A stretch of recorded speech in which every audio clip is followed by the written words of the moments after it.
Game changers, rule breakers, icons. It's easy to fall into hyperbole when talking about some cars, but with Bugatti, it is entirely true. 20 years ago, they launched a car that did rewrite the rulebook. It did set new standards. It was called the Veyron.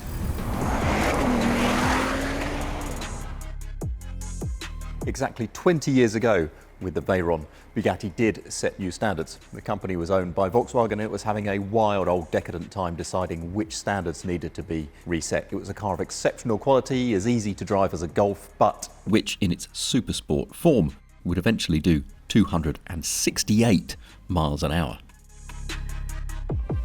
Autocar road tested the Veyron Supersport World Record Edition for our 5,000th road test in 2011. This £2 million Bugatti could go from 0 to 60 in 2.6 seconds, 100 miles an hour in 5 seconds, 200 miles an hour in 22 seconds. It did a standing quarter mile in 10.1 seconds, and it would also pull over 1.1 G laterally. Now, key to those astonishing performance figures was one of these, the W16 engine. In effect, two 4-litre V8s around a common crankshaft, it was a relatively compact engine at just 710mm long and 767mm wide. There were 4 turbochargers to reduce turbo lag. 2 of them woke up a little later. In its later Chiron Supersport and Mistral form, the very last variants of this engine, it made 1,578 horsepower. That's the same as the record-breaking 300 Plus edition. But such is its urge that at less than 4,000 RPM, it's still making 900 horsepower. That's a little less than the original base Veyron did overall, where it was still a thing of wonder. It made 1,001 horsepower, had 10 radiators, and even that base car, if you don't mind us using that phrase, had a 252 mile an hour top speed. At that speed, it would return 2.7 miles to the gallon, which means it would run out of fuel after 12 minutes, or 50 miles. By the time the Chiron Supersport came around, well, that would have drained its fuel tank in just 8 minutes. But the remarkable thing about both of these Bugattis, and everyone in between, is that so good was the cooling, so reliable was the hardware, that they would have run at that speed until the tank ran dry.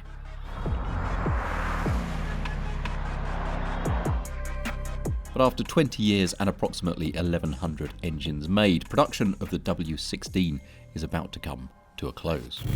So this is our last chance to hear this engine. It's the W16 Mistral, and I think this makes the engine more hearable than anything else. It has no roof and the air intakes are just here.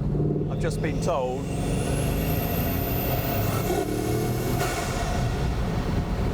I don't know if you can hear that like I do. With the roof on, the air intakes are actually inside the car's cabin.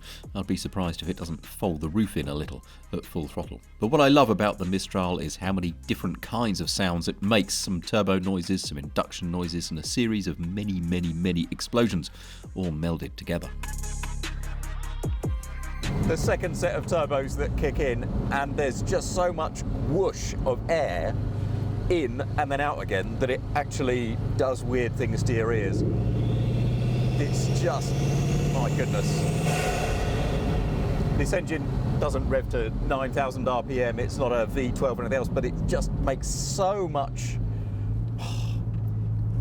oomph. There is so much power. It sounds like a ship engine or something like that. You're just aware that vast quantities of air are being consumed and vast amounts of fuel are being burned.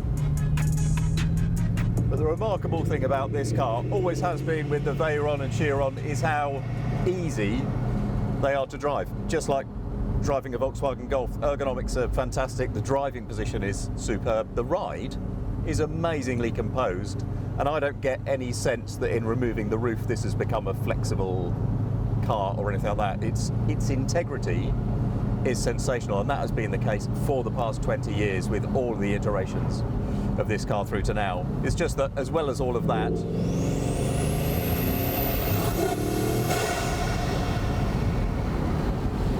it can also do that. But the W16 is about to be no more. Bugatti is making this limited number of W16 Mistrals and bolides, plus the very, very last of the W16s will go into the one-off Briard. Then the W16 story is over. Which is a shame, but ushers in a new chapter for Bugatti. Now, because Matteo Rimac of electric hypercar fame is these days the boss of Bugatti, we had wondered whether the new car would be plug-in hybrid or even full electric like this, actually, which is the 1931 electric car made by Ettore Bugatti so that he could tour the grounds and sneak up on the workers. It's powered by a Royale starter motor. Well, the next Bugatti will not be full electric. It will be plug-in hybrid, but what we didn't expect is that it would have a 9,000 RPM V16.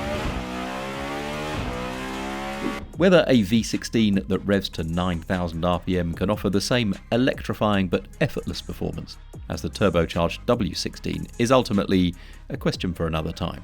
But let's hear it one last time for the W16, a magnificent engine in a series of ever more unhinged performance offerings. The Tourbillon will look to rewrite the rulebook again and will seemingly try to do it, making a noise that the Chiron could only imagine. But make no mistake, the W16 will go down as one of the all-time automotive greats. 20 years of decadence and broad-chested consumption whose like we will never see again.